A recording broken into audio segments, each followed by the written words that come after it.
नमस्कार, मी श्रुती राहुल टॉप 9 या बुलेटिनमध्ये आपलं स्वागत करते। बुलेटिनमध्ये आपण वेगवेगळ्या क्षेत्रातल्या महत्त्वाच्या 9 बातम्या पाहणार आहोत। सुरुवात करणार आहोत 9 मोठ्या बातम्यांनी।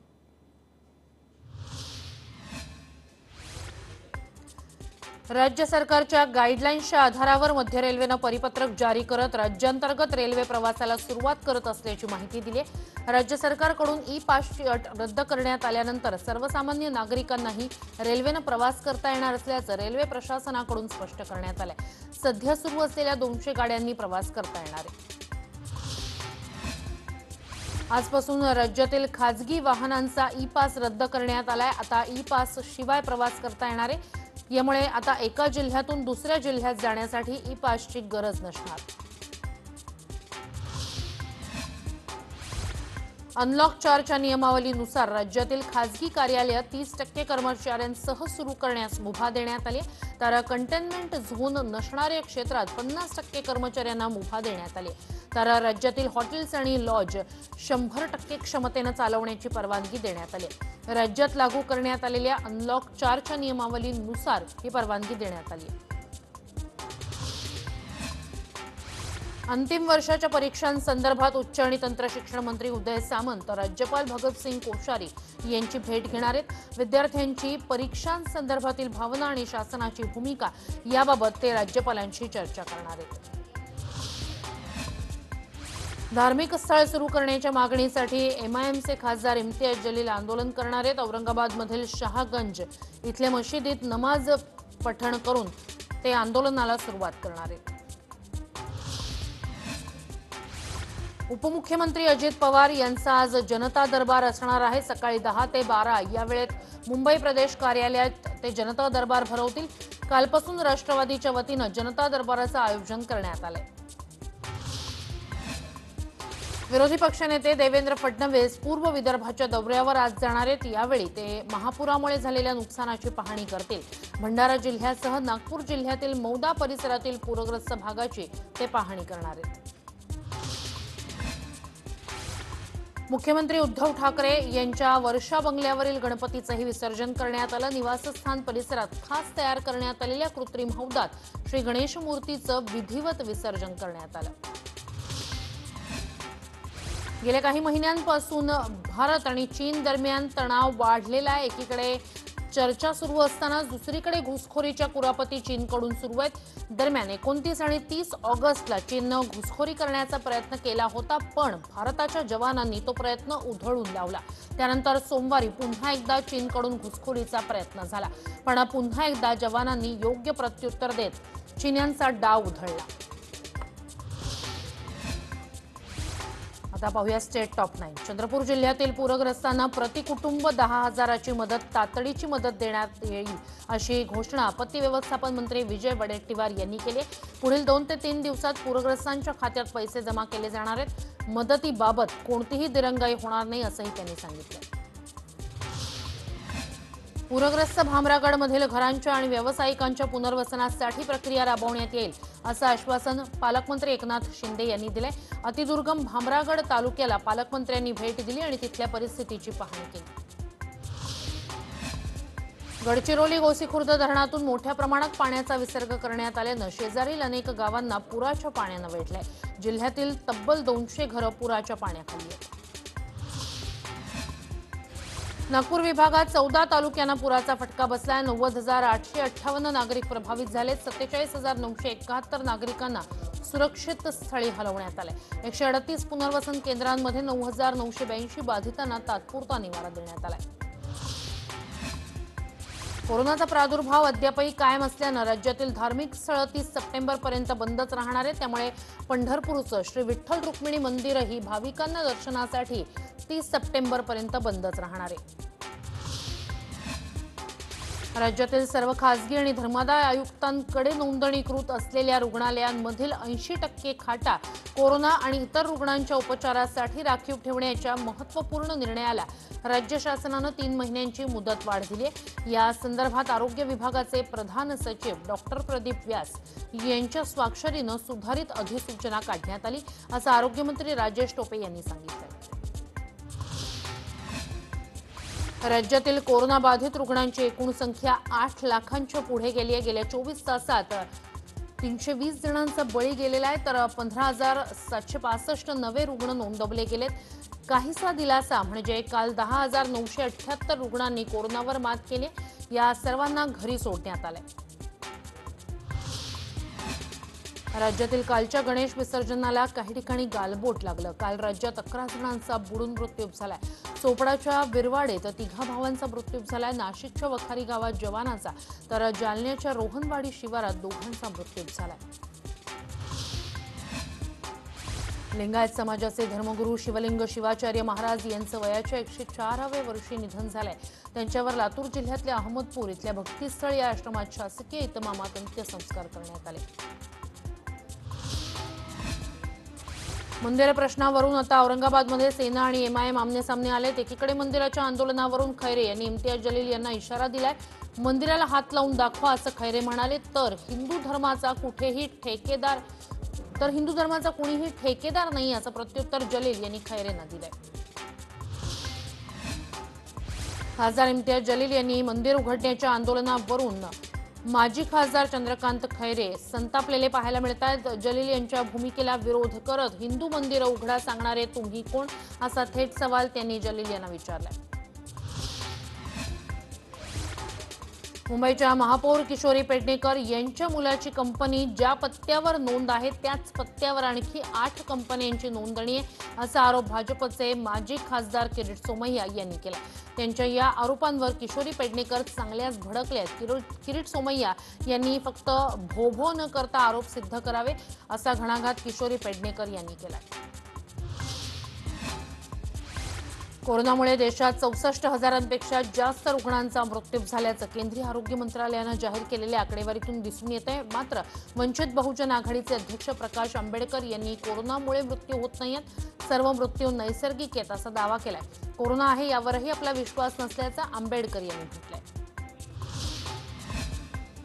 सांगली जिल्ह्यातील कोरोनाचा संसर्ग वाढत असल्यानं ही साखळी तोडण्यासाठी कडक लॉकडाऊनची आवश्यकता आहे। याबाबत अधिकाऱ्यांशी चर्चा करून निर्णय घेण्यात येईल असं मत पालकमंत्री जयंत पाटील यांनी व्यक्त केलंय। सध्या उपलब्ध असलेली साधन सामग्री आणि व्यवस्था पाहता रुग्णसंख्या आवाक्याबाहेर जाते, त्यामुळे संसर्ग साखळी तुटणं महत्त्वाचं आहे।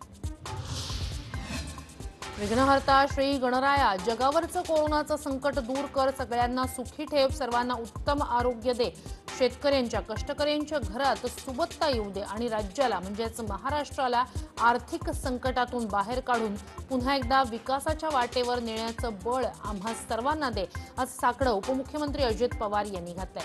अनंत चतुर्दशी निमित्त गणपती बाप्पाला निरोप देताना अजित पवार यांनी हे साकडं घातलं। सुशांत सिंहच्या मृत्यूचं गूढ उकलण्यात अद्यापही यश आलेलं नाहीये। सुशांतची हत्या झाल्याचे कोणतेही पुरावे अद्याप सापडले नसल्याची माहिती सीबीआयच्या अधिकाऱ्यांनी दिली आहे। दरम्यान आताही या प्रकरणाची चौकशी सुरूच असल्याचं त्यांनी सांगितलं। सध्या आत्महत्येच्या अँगलवरही आपण लक्ष देत असल्याचं अधिकाऱ्यांनी सांगितलं। एका वृत्तवाहिनीला माहिती देताना त्यांनी ही माहिती सांगितलेली आहे। नार्कोटिक्स कंट्रोल ब्युरोकडून मिळालेल्या माहितीनुसार एनसीबीच्या टीमनं ज्या व्यक्तीला अटक केली त्याचा थेट संबंध रिया आणि तिचा भाऊ शौविक चक्रवर्ती यांच्याशी असल्याचं समजतंय। त्यामुळे रिया चक्रवर्ती आणि शौविक चक्रवर्ती यांना कधीही अटक केली जाऊ शकते। अंमली पदार्थ व्यापाराचा आंतरराष्ट्रीय रॅकेट उघडकीस आला। एनसीबीनं गोव्यात कारवाई करून हणजुणे इथल्या एका हॉटेलमध्ये काम करणाऱ्या व्यक्तीला अटक केलेली आहे। तो बॉलिवूडमधील मोठ्या हस्तींना ड्रग्ज पुरवण्याचं काम करतो असा एनसीबीला संशय आहे। आणि आता पाहणार आहोत मेट्रो टॉप 9। नागपूर महापालिकेच्या आयुक्तपदावरून आयएएस अधिकारी तुकाराम मुंढे यांची बदली झाल्यानंतर मनपा कर्मचारी कार्यालयात पुन्हा उशिरा येऊ लागले। त्यामुळे नवनियुक्त आयुक्त राधाकृष्णन बी यांनी कार्यभार स्वीकारल्यानंतर तातडीने ऍक्शन मोडमध्ये आले। त्यांनी देखील माजी आयुक्त मुंढे यांच्या पावलावर पाऊल ठेवत मनपाच्या तब्बल 66 कर्मचाऱ्यांना कारणे दाखवा नोटीस बजावली।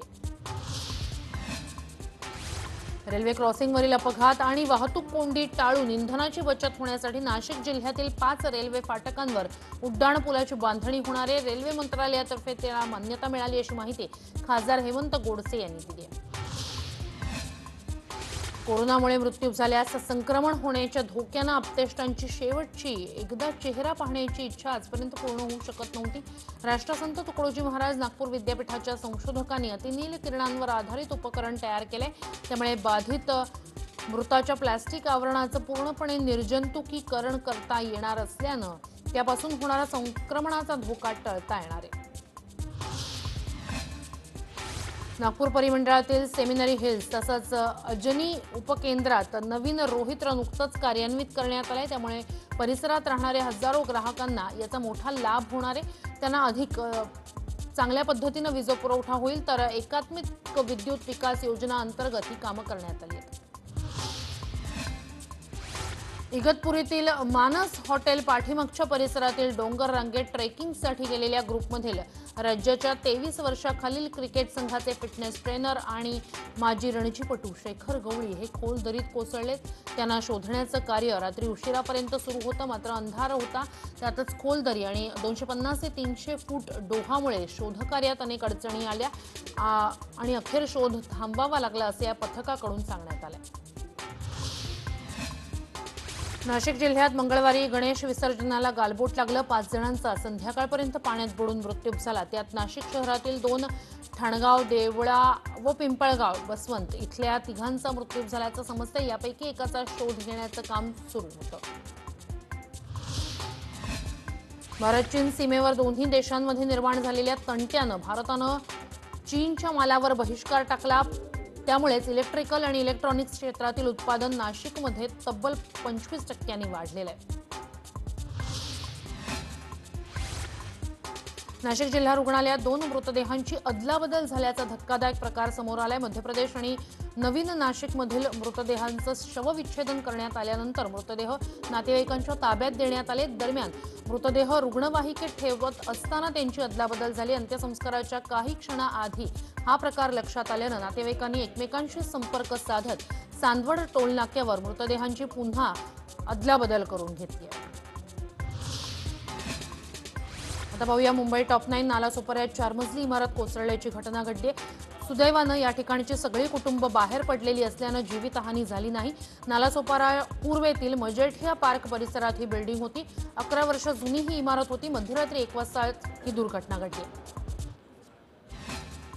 भिवंडी शहरातील अंजूर फाटा शिवाजीनगर इथं एका बैठ्या घराची भिंत कोसळून दुर्घटना घडली. यात घरा शेजारील गल्लीत खोदकाम करणाऱ्या 3 मजुरांसह एक स्थानिक तरुण जखमी झाला. 2 जण तब्बल 3 तास ढिगाऱ्याखाली अडकून पडले होते. नवी मुंबईत 33 कंटेनमेंट झोनमध्ये 31 सप्टेंबरपर्यंत लॉकडाऊन घोषित करण्यात आलेला आहे. तसंच नवी मुंबई महापालिका क्षेत्रात 33 कंटेनमेंट झोन वगळून इतर भागातील लॉकडाऊन संपुष्टात आणण्याचे आदेश आयुक्त अभिजित बांगर यांनी दिलेत. राज्यात कोरोनाचा प्रादुर्भाव वाढत असला तरी मुंबईत कोरोनाची आकडेवारी समाधानकारक आहे. काल दिवसभरात 1596 रुग्णांनी कोरोनावर यशस्वी मात केली. मुंबईतील रिकव्हरी रेट 81% झालाय. तर 25 ऑगस्ट ते 31 ऑगस्ट दरम्यान मुंबईत कोरोना रुग्णवाढीचा दर हा 0.87% इतका होता. ठाणे महानगरपालिकेनं 9 प्रभाग समितींपैकी 5 प्रभाग समितींमध्ये हॉटस्पॉट जाहीर केलाय. कळवा, मानपाडा, उथळसर, वागळे इस्टेट आणि लोकमान्य नगर हे कोरोनाचे हॉटस्पॉट आहेत. या प्रभाग समितींमध्ये अत्यावश्यक सेवेतील दुकानं वगळता इतर व्यवसाय बंद असणार आहेत. ठाण्यातील 3 हात नाका परिसरात सुरू असलेल्या लखानी कन्स्ट्रक्शन साईटवर काम करत असलेल्या 37 मजुरांना कोरोनाची लागण झाली. ठाणे महापालिकेनं केलेल्या अँटीजेन टेस्टमध्ये हे मजूर पॉझिटिव्ह निघालेत. त्यांना कोणत्याही प्रकारची लक्षणं नसल्यानं भाईंदरपाडा इथं त्यांना क्वारंटाईन करण्यात आलंय. कालपासून सुरू झालेल्या जेईईच्या परीक्षा तर 13 सप्टेंबरला होणाऱ्या नीट परीक्षांसाठीची विद्यार्थ्यांची प्रवास चिंता अखेर दूर झाली. विद्यार्थ्यांना परीक्षा केंद्रावर पोहोचण्यासाठी केंद्र सरकार, राज्य सरकार आणि रेल्वे प्रशासनानं रेल्वे प्रवासाची परवानगी दिली. तर दुसरीकडे पश्चिम रेल्वेनंही जेईईच्या विद्यार्थ्यांना दिलासा देत अतिरिक्त रेल्वे गाड्या सोडण्यात येणार असल्याची माहिती दिली आहे.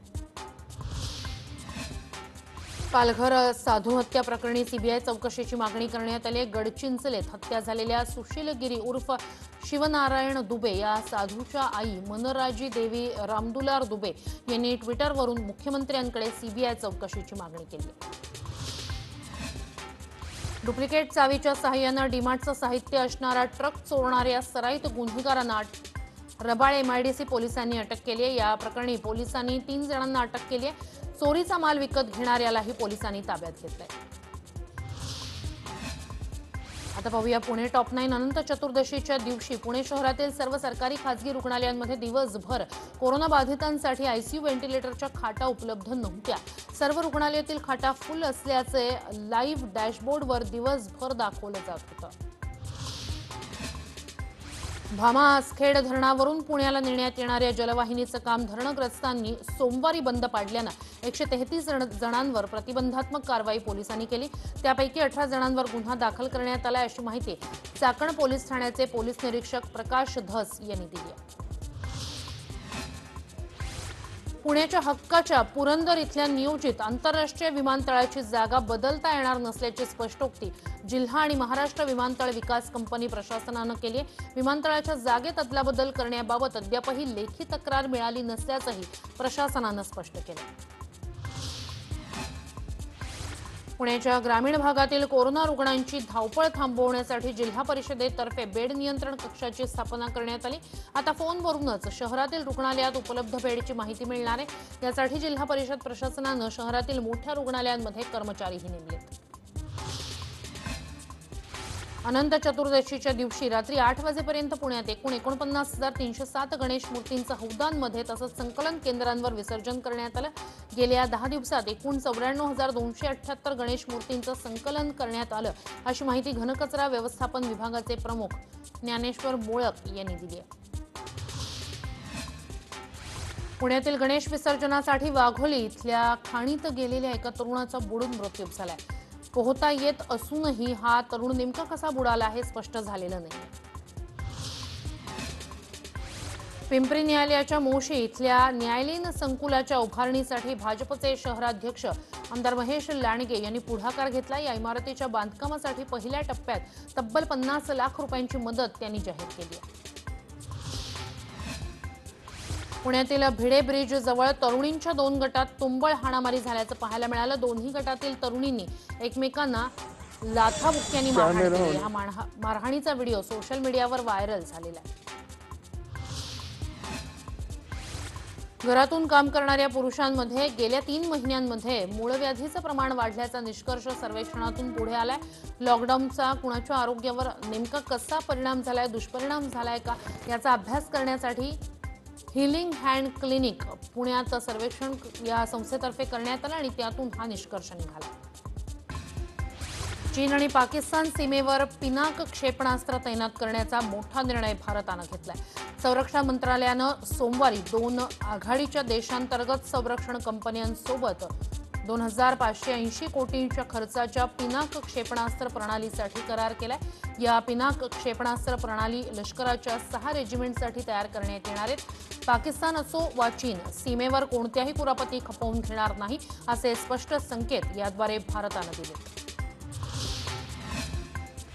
चीनकडून घुसखोरीचे प्रयत्न अद्यापही सुरूच आहेत, पण भारतीय लष्करानं हे मनसुबे उधळून लावले। दोन्ही देशांमधील तणाव वाढला असतानाच लडाखमधील जवळपास 1000 चौरस किलोमीटर भूभाग चीनच्या नियंत्रणाखाली गेल्याचं वृत्त एका वृत्तपत्रानं दिलंय। भारतीय जवानांना एलओसीवरील रामपूर सेक्टरमध्ये मोठ्या प्रमाणावर शस्त्रसाठा हस्तगत करण्यात यश आलं।